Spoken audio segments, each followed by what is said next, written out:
Welcome to Whole CEO with Lisa G.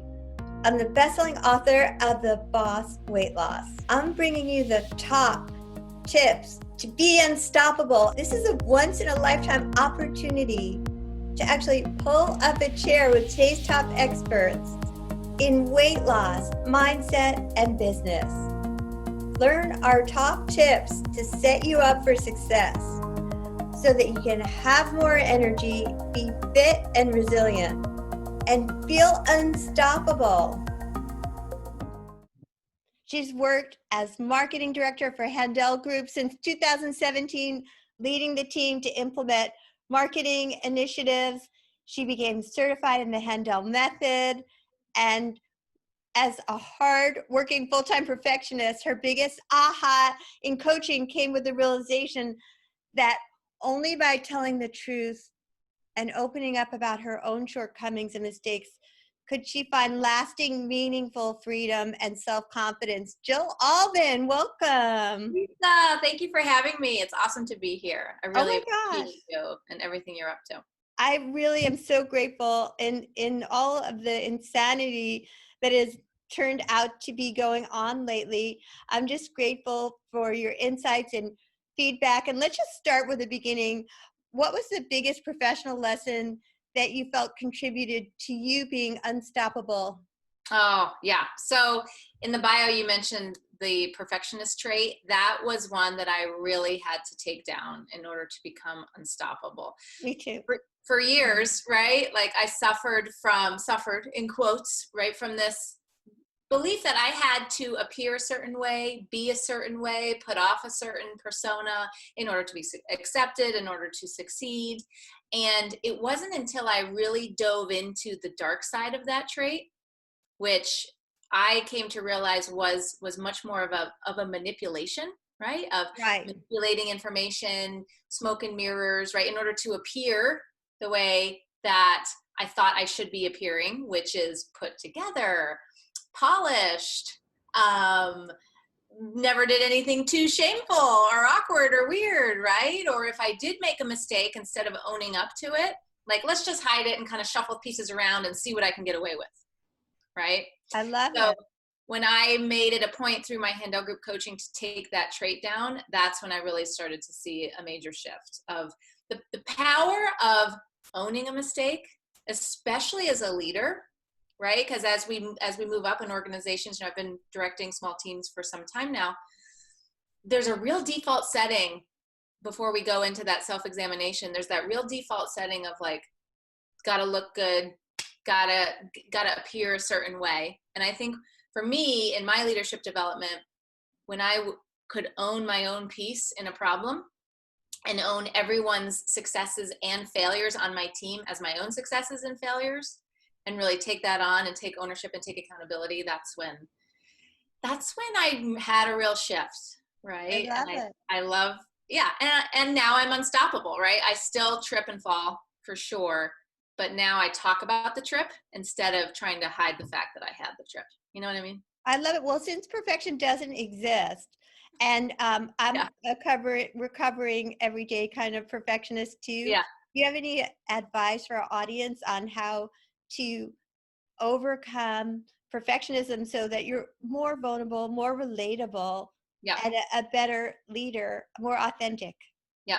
So a couple of things. So number one, at the Handel Method, we teach personal integrity, which is learning how to keep a promise to yourself. So once you start to see like, okay, I really, this trait of perfectionism is holding me back. I understand how it's holding me back in my relationships, in my career, etc. I'm going to make a promise to myself to take this down. And it has to be a specific and measurable way that you're going to take it down. So how my perfectionism really manifested in my daily life was through lying, right? And I'm not just talking about like outright lies. At Handel Group, we talk that there are 7 categories of lies. There's misrepresenting, there's exaggerating, there's leaving out facts, right? Right. There was a lot of that type of behavior that I engaged in. You mean like I'm okay kind of lie, like everything's fine? Yeah, or like, you know, hey Jill, did that email get sent out to the project lead? And I'm like, you know, I forgot, or I'm too scared to send it, or whatever the reason. oh yeah, I sent it this morning, right? And then I'm sending it right in that moment.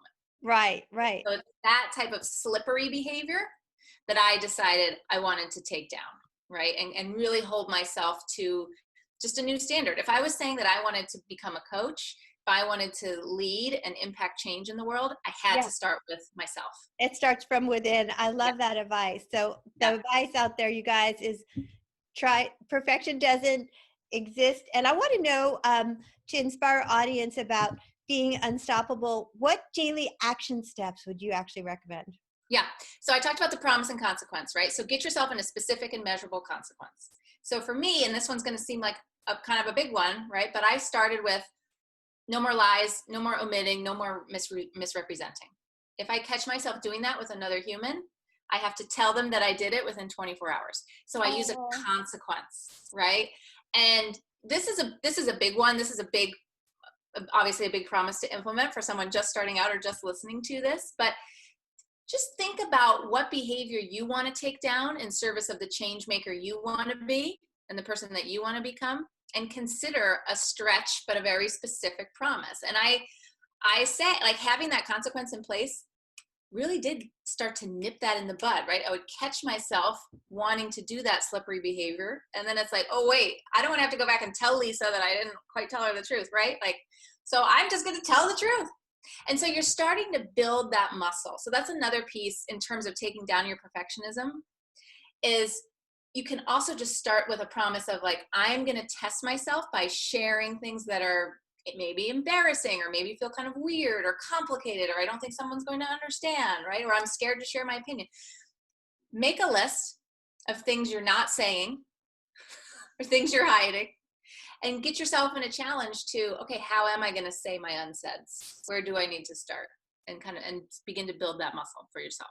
I love that. I love, for myself, I love being vulnerable and being self-deprecating, because I just kind of feel like people can relate to me more instead of Yes. trying to hold myself up to this unrelatable standard that Yes. people are like, they think on the surface things are one way, and Yeah. it could be just smoke and mirror. So Yeah. I love the advice about being real and having a consequence. I remember even when I interviewed Lauren, she was like, she has this no coffee consequence if she doesn't Yeah. meditate. And I was like, I've heard people take no coffee consequence, and that is like, I'm not really ready to go quite there, because that's Right. like my best friend. But I mean, baby steps. Like, I love consequences. I love people that giving them push-up consequences or plank or Yeah. something like that. Yeah. Even. And all the research around happiness really shows, like, when it comes to making a promise to yourself and keeping your word, we fight harder for what we already have versus like some unknown reward in the future, right? So which is why we advocate for the consequence. Like, it's not meant to be punitive,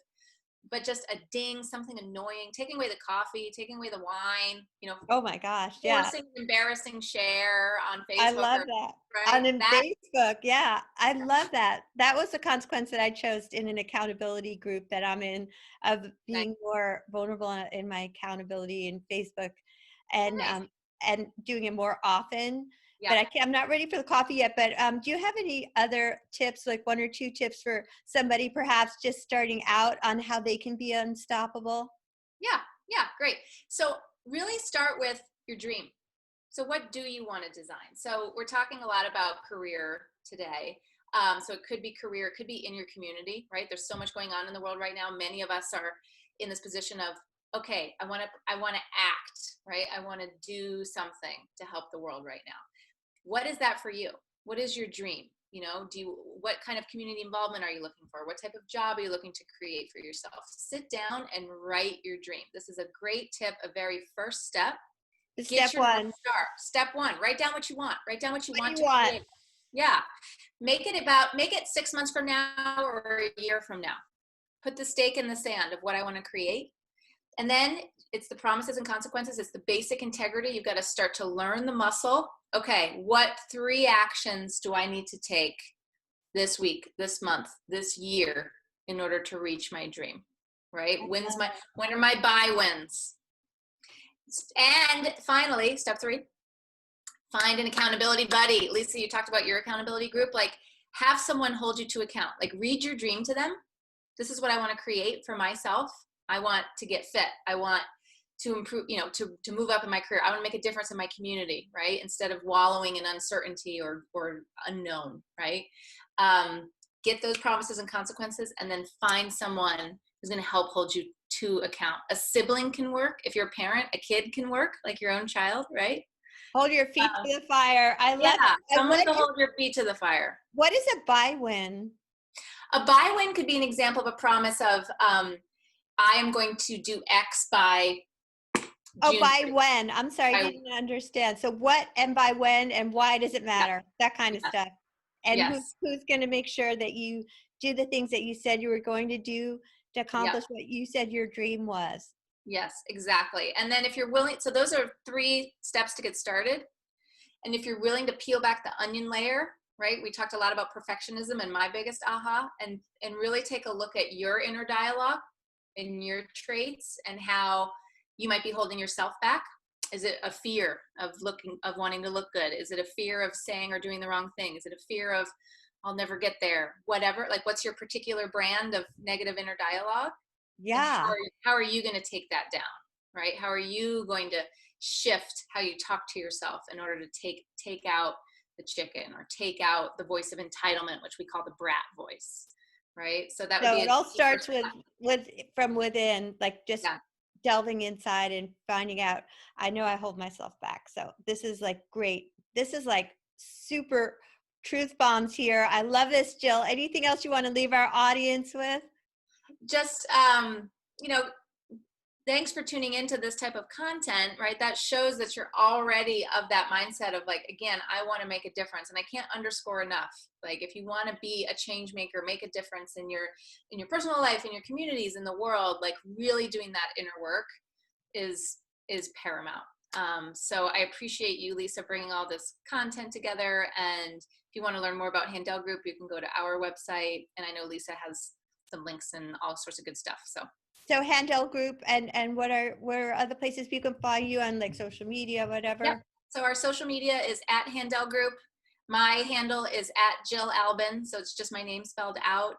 You can visit another website called inneryou.coach to learn more about online coaching. And we'll hope to see you out there, follow along. And just like Lisa, we're trying to put out good content too. And Lisa, we're going to have you on our Instagram Live. I can't even wait. I'm so excited. Thank you so much, Jill. Thank you, Lisa. Thanks for joining Whole CEO with Lisa G. This episode is brought to you by my friends at Bossell. Looks like a beautiful dress watch, acts like a smartwatch, so you can go from your workout to a dinner, screen your calls, track your activity, even your sleep. Share this with your friends for a chance to win a Bossell watch.